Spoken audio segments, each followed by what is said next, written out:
Hello, I'm Tara Brabazon. I'm the Dean of Graduate Research at Flinders University, and welcome to Vlog 32, The Librarian and Your PhD. Wow, this is a really special blog for me, and I mustn't get upset, I mustn't cry. I'm talking to the wonderful Nazlin Bhimani, who's one of my dearest friends on this planet, a sister from another mister. She is fantastic. She's a great scholar. She's a great librarian, she's a great teacher, a great writer, a great speaker. She is intellectually generous, and like the best of librarians, she shares her expertise with the planet. Hello, Nazlin. Hello, Tara. It's been too long since we've been together, but let's use this wonderful woman's expertise for many reasons. At the conclusion of this vlog, your life may change. And the way in which you think about the relationship with knowledge may also change. So Nazlin is currently Research Support and Special Collections Librarian at UCL Institute of Education. My whole life, and I'm very old, I've always loved this place, the Institute of Education. It's always been the place where some of the greatest scholarship in education takes place. So yes, we're in London. Yes, we're in this incredible place. And I get to see my wonderful friend who is so fabulous, and yes, she works here. I also had the pleasure of watching Nazlin train remarkable PhD students this morning. It was stunning. The most remarkable thing I've seen in terms of training in information literacy, I think, anywhere in the world. So, hello, Nazlin. Hello, Tara. Thank you so much for that. That's a fantastic introduction. And you know it to be true. But Dylan, first question is for all our Flinders guys and gals out there, and also I think for a lot of our Australian colleagues, could you tell us about the Institute of Education? Because in the Australian system, like the Canadian system often, we deal with comprehensive universities. So a university that does everything from engineering to the biological sciences to the high humanities. But IOE is a bit different. Could you tell us a little bit about it? Well, IOE has a long history. It was founded in 1902 as a teacher training college, and since then it's been part of the University of London, and now it's part of UCL, so we are a big part of the bigger university.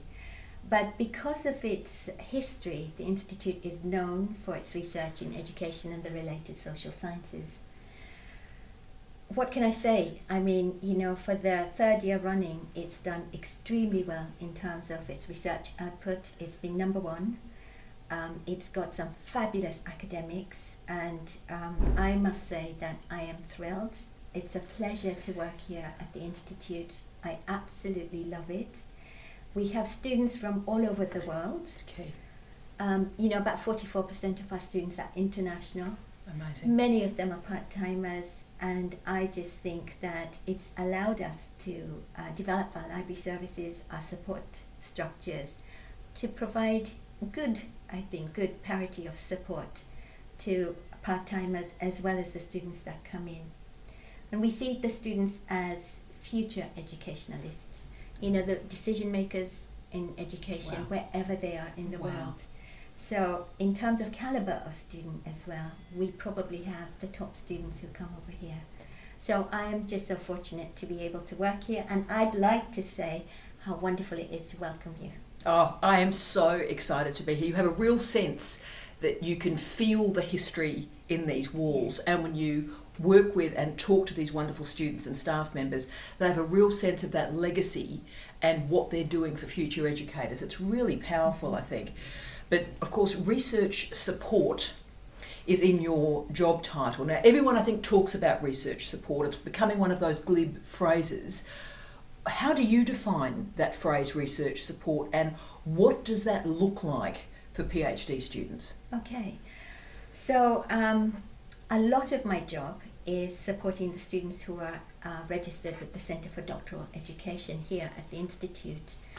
And they could be as I said, international, part-time, not always in London. Yeah. So there's a lot of sort of online support that's been set up for them. But it's, in terms of research support, it's actually developing the student as a future decision maker.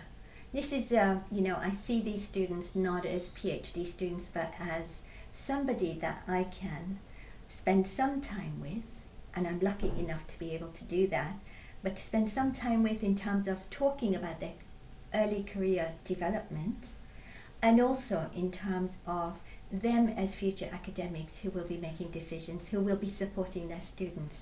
So I think that whatever research support I provide to them needs to stick. Yes. It needs to be embedded in their practice, in their research, in their teaching. So it's part of the whole package, in other words. And it's also a part of sort of looking at not just information literacies, but also the digital literacies as well. So developing themselves as people who can use technology to understand how knowledge has been put together and to use technology for research purposes as well, if that makes sense. It certainly does, and I've noticed the difference, because obviously I actually was a head of school of teacher education for a period, and have worked in and with and around education faculties for a long time. And something feels different here. I'll need to think about what I've seen, but there is that real sense that these men and women are centred. They're not substandard. They're not sort of teacher education doing a professional doctorate. They are leaders, and they're being addressed and talked to as leaders in education. And that makes this place, I think, quite extraordinary. But you've already mentioned information literacy. And I'm going to go there for a moment, because I think you and I have known each other a long time, and we've been in universities for a lot of the last 20 years. And a lot of money has been spent on hardware and software, and not much attention has been put on what I call wetware, or information literacy. And really, for me, information literacy is the skill that we need on this planet right now. But why is it marginalised? Why aren't we talking about information literacy every day? Well, I think it's really how we've sort of evolved, how the digital has evolved, you know, the libraries, and also society, really. So I think what we've sort of marginalized in many ways is that aspect of reflection and thinking about what we're doing with technology, yes, how we're using or misusing information, and the kind of lack of criticality here.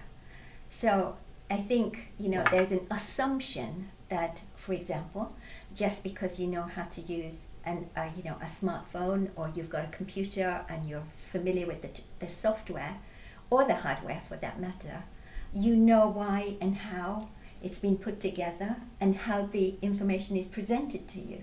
And I think we can get sucked down these channels if we're not careful. So I think you do need to be really careful and to spend time reflecting. This is one of the things that I was talking about today in the session. I thought it was really important that students give themselves the time, actually set aside time to think about what they found, how the knowledge has been put together, how it's been packaged. I think that's the important thing. Wow. And I think that if we can say slow down, because we do need to slow down in this very fast society, and say think very critically about what is being presented to you, why it's being presented to you, who has presented that information to you, etc. So you go into the whole information evaluation side of it. So much of this is assumed. Yeah. And I think that's the problem. You know, academics assume that their students know so much, whereas in fact, and the students assume that because the academics are assuming this, it somehow gets forgotten about, or it's just accepted as, oh, well, you know what I mean. Well, actually, we need to unpack this. And I think it's a dumbing down of information literacy. I almost call it the Facebookification of information literacy, which has a profound effect on knowledge. And what you taught this morning was, you know, really talking through what the open access movement does, the consequences of corporate publishing on academic knowledge. You really were providing incredible accountability and transparency for those students. It was profound. I saw people's lives change this morning, and I'm sure you're changing people's lives right now. The other bit of your job, which I love you for doing this, is about special collections. Now, there may be an argument in a digital age, darling, why would we need a special collection when all collections are the same all around the world? Why do we need attention to the special collection now? What the special collections allow us to do, these are historical materials, is to see how ideas were generated, how language changes, how material, again, in the form of information, is packaged, what the kind of social, political, economic contexts were for these documents to be produced. I think we often overlook this, and as a consequence, I think students or academics may generate material or scholarship which may not be as interesting, or it may regurgitate information we already know. Going back to source materials like the special collections, the rare books, the archives, provides us with another dimension, and we're looking at history constantly. We're kind of questioning why we've accepted a certain way of thinking or accepting facts. Yeah. And I think it's really important for us to question, because we can then make the links not just to the past, but to the present, and we can consider the future as well. I think that's crucial. Isn't that part of education? Isn't that what education is about? It is. It's everything about what education is about. And you did many profoundly important things this morning. One of them, which blew my head off into a different time zone, is you revealed and talked through a report that discussed the impact of PhD students emphasising secondary sources and not primary sources. And I hadn't thought through that before. Having said that, I haven't heard anybody except you mention primary sources in 10 years. Wow. Now, isn't that tragic? So have you thought through the consequence of all of us using secondary sources and data mining secondary sources and forgetting the primary? Yeah, well, as I said, I feel really passionate about this, as you can see. Yeah, come on! I just feel that if you ignore something as fundamental as source materials, what you're doing is, as we saw in the report, regurgitating information, lowering the quality of scholarship. But in terms of excitement, the research imagination, making something interesting to read, having something interesting to read, I think we're going to be reading the same old stuff over and over again. And I think the problem with the digital, in terms of large digital libraries, is that we ourselves can get sucked into just thinking, I need a peer-reviewed journal article, and if I get that peer-reviewed journal article, that's all I need to show my supervisor, that's all I need to focus on. And there's a lot of misuse of information, there's a lot of factual information that's incorrect. We need to look at information again with the lens of the present day, and we need to critically think about how was this information put together. And I think it just situates research in that kind of historical climate, which I think we have much more of a better understanding of, because we've got additional resources that we can use to kind of supplement our understanding.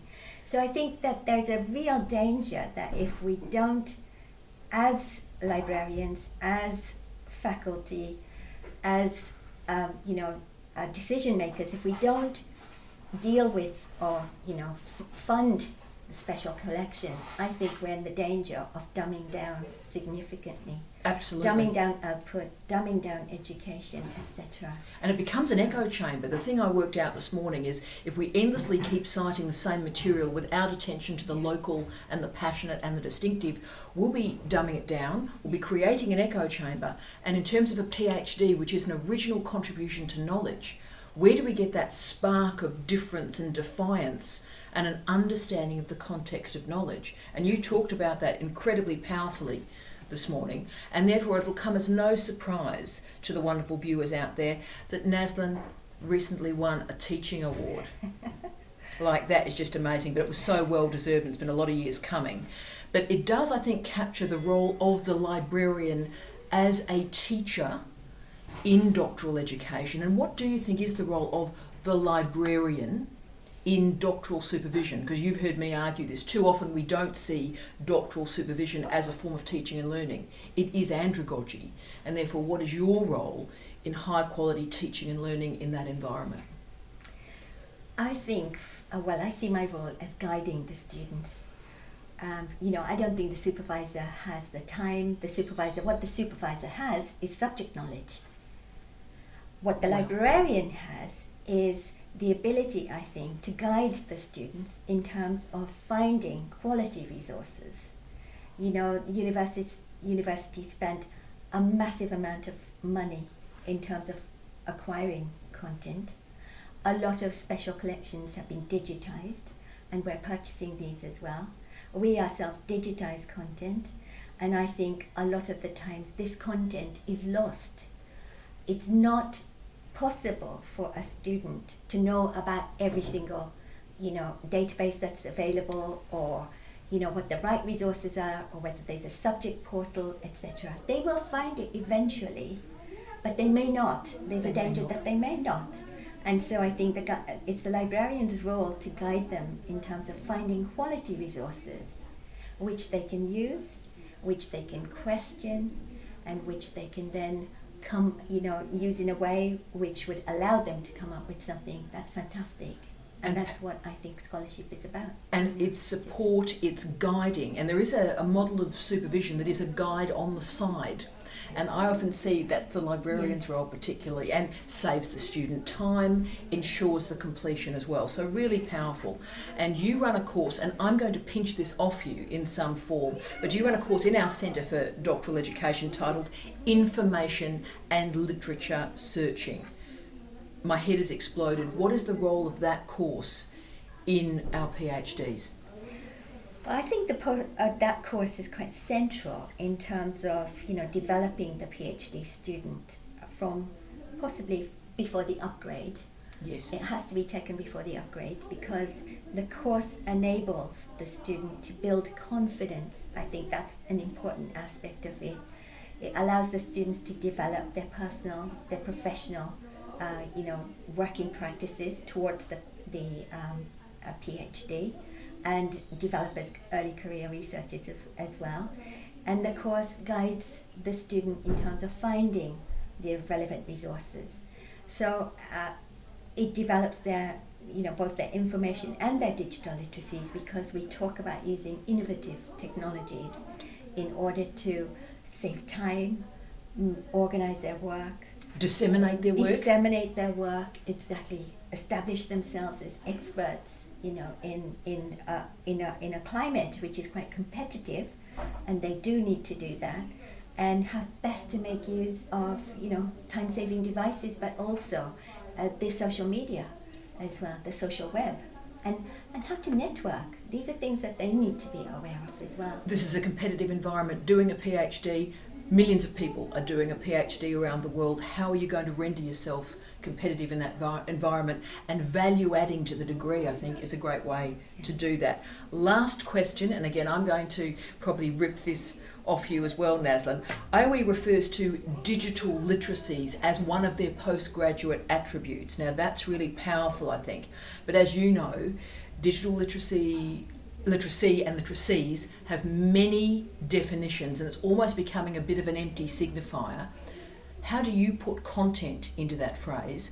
What do you describe as digital literacies, my love? Okay, it's not just, I don't think, from my perspective, I don't think you can separate information and digital literacies. I think that two of them go hand in hand. Especially in the digital world that we live in today, that they access to information through digital portals, etc.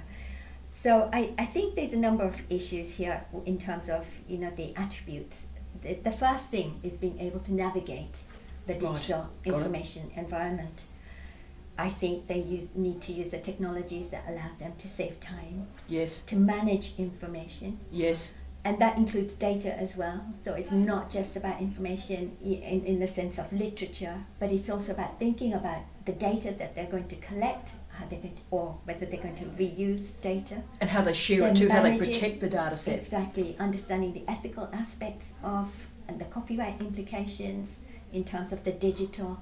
It's a whole, it's an umbrella term to include so many different aspects of working and living in the digital world and working with digital information.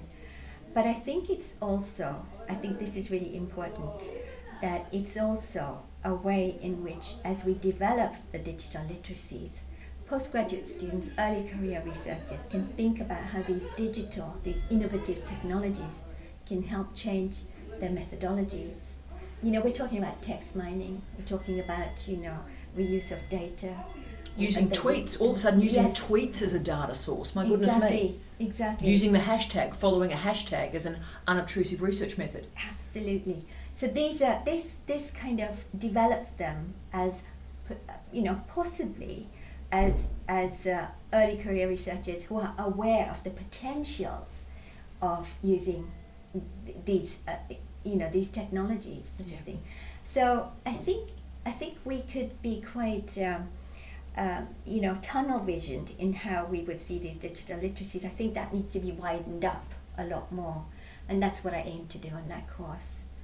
And I tell you what, my goodness me, you succeed, because also there's a lot of attention on the evaluation of material. And I saw the first class today and it was like, that was unbelievable, that was extraordinary.